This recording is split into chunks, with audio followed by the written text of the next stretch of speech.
So, Mark, did you see that video of the Sundry shop at MGM Grand? It's been viral all over these stupid prices at the Sundry shops, but this one jumps the shark, I think. The price $13 for a Snickers bar. What's the tagline? If you're hungry, why wait? I think you just wait on this one. You definitely wait.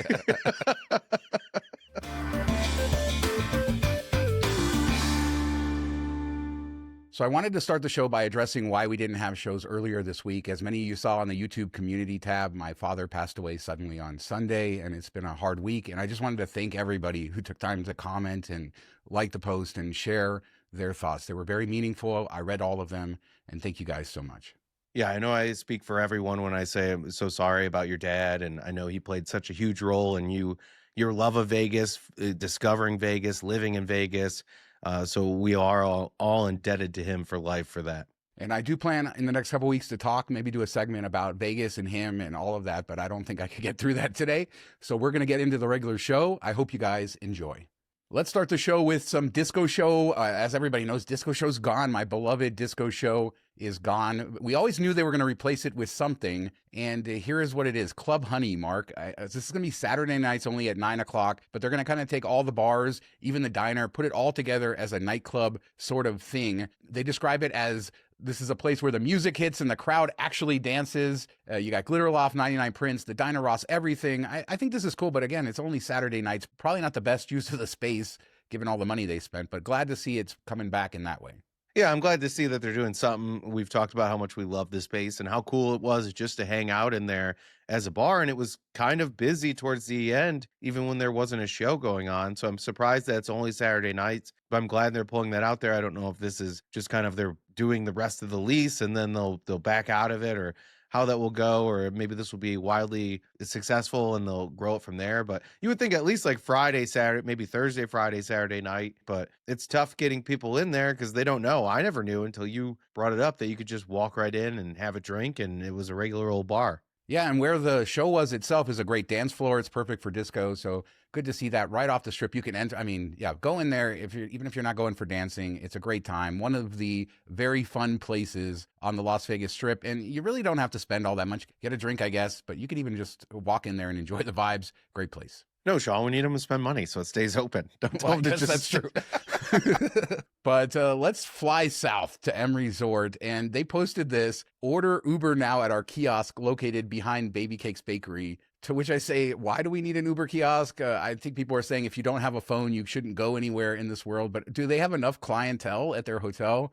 I mean, we saw a lot of seniors there when we were there. I mean, there's a lot of seniors that go there, so maybe that's why. Yeah, and I bet Uber's probably paying for this or thought it would be helpful, or maybe they're testing it out to see how it works. But this would make a lot of sense in 2007, 2008, when people still had flip phones and the Razor was all the rage. But I don't know how many people are going to use this. And if there's elderly people that still have like a flip phone, don't have a smartphone, I don't know that they're going to be able to use the touchscreen. How intuitive is it? Do they even know what Uber is? It's just kind of a wild thing that feels like it's 20 years late. Yeah, and then the transparency on what they charge you. I don't understand this at all. I've tried. I saw this a few days ago, and it doesn't make a ton of sense. But, you know, M Resort looks really nice. I was just in there. I didn't take any video, but kind of checking out the new tower expansion and the casino. And yeah, really fun times. Did really well on video poker. I shared that on Twitter. We found a new game. I'll throw up the picture on the screen. We really enjoyed that. So good times at M Resort. Always love it. But T-Bone, our favorite guy from Colorado, he had a corner suite at M Resort, and he showed us what it looks like. And this is that big, beautiful glass building. So you get these floor-to-ceiling views of Las Vegas. It's a beautiful suite in the way it's set up. I actually really like the layout of it, where the bedroom is in the middle of the room and how it all works. A beautiful, top-quality suite over at M Resort. Yeah, I mean, if you don't follow T-Bone, you should on Twitter. You never know what you're going to get. It's the most random Vegas gambler type of Twitter follow, but all in the best way. I should say X. We don't need any emails about saying Twitter. But yeah, I like the suite. It's completely unique, the shape of it. And I know that that's just the way the building is, so they had to work it into there. But I think they did a really good job of making use of the space. They have a cool little bar area in the small living room space, and it just does really well. They have the 2 bathrooms there, so if you are entertaining people or kind of having drinks before you go out, stuff like that, it's the perfect setup for it. So I don't know what he paid or if he got comped, but it seems like there could be some value here. bathrooms, Mark, there's two banyos. You forgot to do it, Oh which yeah. tells you you have to listen to the audio. I'll put a link in the description. You can listen to T-Bone give his tour. He always does great commentary on his videos, but I thought this is beautiful. And the way that they integrated the new tower into the casino, it's actually closer than the old tower. So you just get down off the elevators and you're right in the casino. So they did a great job on the expansion. Yeah, I'm excited to see when it's all done and the next time I'm in town, see if they brought it out of the early 2000s. And to be clear, just so people aren't confused, this suite is in the old tower, not in the new tower. We're about to talk about the A's and who's paying for the ballpark. But before we do, I'd love to invite you to subscribe. Our goal is to get to 100,000 subscribers by the end of the year. It's a lofty goal, but help us get to 60K. That's the first milestone. Subscribe. It's free. Tell your friends. Thanks in advance. But the A's, Mark, the A's ballpark continues on the saga. This week they had media there again talking about it, but it's interesting because they haven't drawn any of the public money. And I guess we'll start with this. What came out is that John Fisher has paid the $300 million that's been spent so far to build the ballpark out of his own pocket. Yeah, I think that's shows that this is going to go the distance, or at least it seems more likely that way. I know there's still people that are skeptical of it, but as this goes up, I don't think MLB wants that eyesore of it not to be finished. So I think it'll be there, and they're still going to tap into those public funds and anything else. They're taking on investors to bring some more money in. So I think the ballpark will be ready to go. It'll be done on time or before the season starts when they're shooting for. I just don't know if Bally's is going to get there. Do you think Bally's is going to get there? Yeah, they talked about Bally's in the timeline, and they said that they would need to start construction by January 2027. And there are some very important things on the Bally's side of this, including a shared central utility plant and power and air conditioning and stuff like that. And then, of course, the food and beverage venues. I don't think it's still clear exactly what Bally's plans to build here, because I think the theater was also on that first part, but it doesn't mention it here. So, but basically the parking garage, basic food and drink facilities, and a lot of the plant work is Bally's responsibility, supposedly. And they got to get started soon. They have till January of next year. I mean, I wouldn't wait till the last minute. That's a lot to get done in 1 year. I mean, what would happen if the A's will have to build the power plant? I guess I don't know. That's what's so weird about them choosing this location. I think is that they are tied into another entity, an entity that's struggling and wasn't on sure footing. So you're kind of throwing your money in with theirs, and if they don't come through, what do you do? Do you have to come out with more money that you weren't expecting to, or does somebody else step in? That's why it just made more sense. If they would have grabbed the land out by Rio, they could have just built their own thing the way they wanted to do it. Nobody else would be involved, and if anybody, it would be Rio, who's already there. It was always worrisome when they teamed up with Bally's. Yeah, and there's another weird thing here is that they've only committed about $1 billion of the money that's going to be spent. So they don't have all the contractors or the full construction plan, I guess, paid for or bid on. So there's no maximum contract. So the price could still go up. They haven't drawn on their construction loan. They said that they're going to take the public money later. I think this is probably an effort to show people, hey, we're putting our money up front. We're really building this thing. That would be my guess. They said by May 21st, we're going to see some more milestones. The bowl and perimeter steel will start getting installed. The roof steel material will start to get installed along with other metal stuff. So it'll start to take even more shape than it is. I'll throw up right now on the screen what it looks like, the time lapse currently as of today. And it looks like a ballpark, Mark. People are keeping track. That's 2 throw-ups on the screen. I deserve it. Give me a break. I get to throw up as much as I want today. But we talked a lot about mobile check-in. There was a lot of rumors that Luxor was removing check-in. I was skeptical of that, but I hadn't been over there. I saw Vegas Valuations was just there and reported that there was humans, as I would expect. It's just that they're cutting back the humans a lot so that you'll have a line so long that you use mobile check-in. That's sort of what I believe the strategy to be. You're not going to show up at a front desk and there's going to be 0 humans there, at least not right now. But Vegas Comp went through the mobile check-in experience, showed us what it looks like, about a minute and a half. So if anybody hasn't done it before, that's what you get. But there are some tricks here, right? He had a suite that he was already upgraded to, and then it tried to charge him to bid for an upgrade for the same room. Yeah, that's a little bit shady, but you know what that makes me think of when you say they're just trying to get less people so the lines are long so people are forced to use the check-in? What? It's kind of like in high school where you wouldn't really dump your girlfriend, but you just wouldn't text them back or call them back or talk to them anymore until they got the hint. Yeah, exactly. Get the hint. Use mobile check-in. I will say that I've used other like Hilton's app where it's tried to get me to pay for an upgrade I already had, stuff like that. So this isn't just MGM that's doing it, but just be careful with that. There's so many up charges too. That's probably a benefit to the company too, because at the front desk when you're with a human, are they trying to sell you 8,000 little check boxes that cost money? Yeah, I think this is better. It's more efficient for them, and then they have more opportunity to hit you with some charges. And a human, at least you would hope a human would look at it and be like, "Oh, you've already been upgraded." Where this can play those shady games and everything. And I prefer an app because they can fix it quicker, and they're going to put more money into it versus kiosks. I think that this is a much better valuation or much better use of their money than bringing in all these kiosk machines that we've seen at other properties. So hopefully everybody kind of leans into have a useful app that is quick for the check-in and digital keys, or maybe you go to a kiosk to get your key printed if you want a physical key, all that stuff. But let's move into apps and away from kiosks. Yeah, and then you can land and check in on your phone and, go right to the room.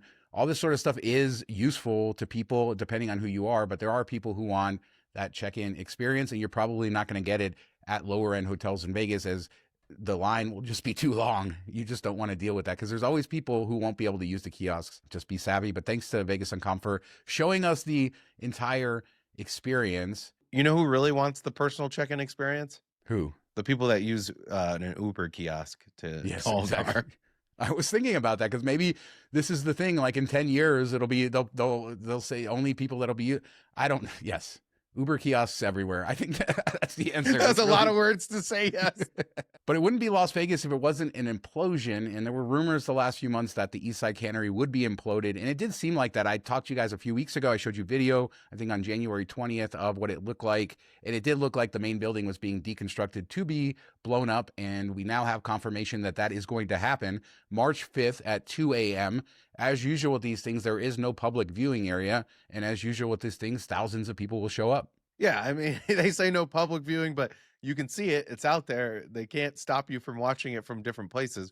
The question is, can people find spots to watch it? For the Trop, it was a lot easier because there's, parking garages and everything else around there that you can kind of go to the top of. Less so out here. So we'll have to see if people can find good vantage points to watch. I'm sure there will be people that show up for it. Yeah, and as a reminder, this is probably just going to be housing. That's what's going to replace it. Nothing sexy. We were hoping for the RV dealership to replace the building, but that didn't happen. It fell through.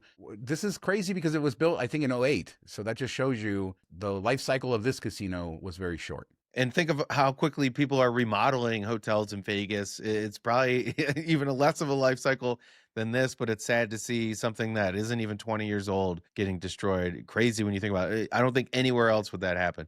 I often think about the Sphere 20 years from now. I've thought about it quite a lot. And what will it be? How much money do they have to spend? What will the technology be? And how do they update it? But the Sphere has been in the news again as they rumor Tool is going to be signing there as a residency. But this is, again, just a rumor. But what wasn't a rumor was the Backstreet Boys extended their residency, added a bunch of new dates. So that did happen. I was there on Sunday night staying at Palazzo when the Backstreet Boys' last concert happened, Mark. And that is quite a crowd. I mean, that is a beautiful people watching. Yeah, it's all moms from our age, right? Moms. Sometimes there's families, but all blue and white. But yes, a lot of like 40 to 50-year-old women dressed in white enjoying their nights. And it was just a good, positive vibe. I wasn't thinking that that whole crowd was going to be there, but it was neat to see. And I'll have more from the Palazzo, including my room and my Sphere view on an upcoming show, because I will tell you that the Sphere view from that room was pretty spectacular. Yeah, and I think Tool would be an interesting addition there. I know they still have a really rabid fan base that still follows them on tour pretty heavily, so I think they'd sell that out no problem, and it'd be a popular ticket for sure. And you know what was on that list that was my very first concert of all time? You just keep asking me questions today. What? Depeche Mode. That was my first concert in like 5th or 6th grade at Pine Knob in Detroit. Buddy's family took me. That's amazing. That was the one band that kind of stood out. So Rolling Stone did a whole article about what are the odds with all the rumored bands, and they had Tool at 70% odds of coming to the Sphere, Guns N' Roses at 35% odds, Depeche Mode at 20%, Roger Waters at 18%, and then David Gilmour at 5%. Those are both Pink Floyd members. Pink Floyd doesn't get along. So I guess there's a 23% chance that a member of Pink Floyd will go to the Sphere. But there's a 100% chance that if you go to a suite at the Sphere, you're going to pay big bucks for food. Las Vegas Phil shared the menu. I mean, I just don't know why you need to have food when it's such a short amount of time you're in there. But for fancy people, I think it looks like a decent menu. Yeah, I mean, the prices are high and people are going to comment on that, but that's kind of the same for all sporting events. If you've ever done a suite for a baseball game, a hockey game, basketball, whatever it is, these are kind of the prices, and that's everywhere. It's never a great value. And yes, the chicken tenders are just look like Walmart frozen chicken tenders that they threw in an oven and heated up and then brought in there and dumped them in there. There's not value, but if you're in there with 10, 15, 20 people, you're splitting it among all of you, hopefully, or maybe this is like a corporate account. So it's not that bad when you break it down. Yeah, that's what I'm going to say. A lot of this is corporate stuff, right? It's parties. I've been into several suites at the venues around town for different, Golden Knights games, different games, and there's food there and somebody's paying for it. Usually it's like a corporate sort of thing. Or in a case, I have a family member who had a suite at the Golden Knights games and they would just share. So they would order something for the suite and then the owners would share the cost of it. But I mean, it's nice to have things in the suite. It's nice to have food there, and it is what it is. But yeah, you're right. Chicken tenders, $160. It's always going to be sticker shock. Although every time I go to the grocery store, it's sticker shock. $100 pretzel nuggets. Talk about a deal. Are they Absolutely. bottomless? Hopefully. But we've got to close with a deal, Mark. Fontainebleau has gotten big. It's been interesting with Vegas Matt over the last, I would say, couple months. It seems like he started playing there, but it seems like they've kind of expanded their partnership. And so he's promoting them. And to their credit, they came out with this promotion for Las Vegas locals that is through Vegas Matt. So it's not a wider promotion. It is for his listeners, followers, and everybody else who gets wind of this, which will be everybody. But they are matching local players. They're matching your free slot play offers from local casinos, those mailers that you get, and very specifically those mailers that you get, not something on the app, because they won't take that. You actually need to take the old school mailer. See, we're going old school today, Mark. We start with Uber kiosks, and now we're talking mailers. But basically, they'll do that. Now, there are some caveats here, Mark. A lot of locals in Las Vegas, when you get an offer from a local casino, it will say you might have $200 in free slot play over a month or 500, but they'll often split it up into several visits, like these dates, these dates, these dates. Well, you don't get all of that slot play when you match. You'll only get one visit's worth of slot play. Yeah, so go through all your mailers, find the one that's the highest on a certain day. If it's just one weekend that they picked that they gave you more than the rest, that's the one to focus on. Take that in there. Well, you have to take the whole thing because you have to show your name, address, all that stuff. But I think this is a really cool promotion. Kudos to them for putting it together and willing to spend the money to bring locals in and actually realizing, hey, we do need locals to be successful. And pairing up with Vegas Matt is a great way to get that word out. So I think this is a great promotion. Hopefully it brings people in. They enjoy their time there. They keep coming back. And hopefully Fontainebleau takes that on themselves when somebody comes in, does this match, like put a star next to their player account, watch what they play. Hopefully they play a decent amount and then roll them out with like these crazy offers, free stays, whatever it be. Like take advantage and get them to come back that second time. Make it worthwhile when you're putting all this money out there. And we like Vegas Matt a lot. We've talked about his channel since it was like 100,000 subscribers. It's grown a lot. But I just think purely on the marketing side, this is a great idea. I think it's a great audience for them to engage with. And you get 7 days to use your free slot play. Some people had a problem with them requiring the mailer. I understand why they do that. You and I have been, we've been around these types of promotions for a long time. And let's just say fraud is prevalent. Yeah, people can make things look really great on a phone and all that stuff, and you can take your buddies and turn it into yours. All these things happen, so physical mailer is understandable for sure. You have until April 6th to do this. So if you don't have a great mailer now, go get a better one. I don't know. But you have a little bit of time before you do that. It expires 7 days later. Excited to see this. And hopefully we'll see more of these types of promotions. These slot channels have now sort of transcended as far as size what like the Vegas community is. And so their reach is vast. And we'll probably see more casinos partner with these million subscriber YouTube accounts. Yeah, hopefully we just get to like 100K. I don't need a million. No, but that's really awesome, Vegas Matt, putting that together. You guys should all go do that. It sucks that it's locals only, but it is. So if you're not from here, too bad. But let us know what you guys think about anything we talked about today. The A's, are you surprised to see that Fisher put up the $300 million already? Are you convinced now that the stadium is going to happen? The M Resort, using an Uber kiosk, and of course, Fontainebleau's locals offers. Leave a comment. We do 3 shows a week, Mondays, Wednesdays, and Fridays. We'll be back to a normal schedule next week. Thank you guys all so much for watching. I sincerely mean it. Talk to you next time. Thanks, everybody. Have a good weekend.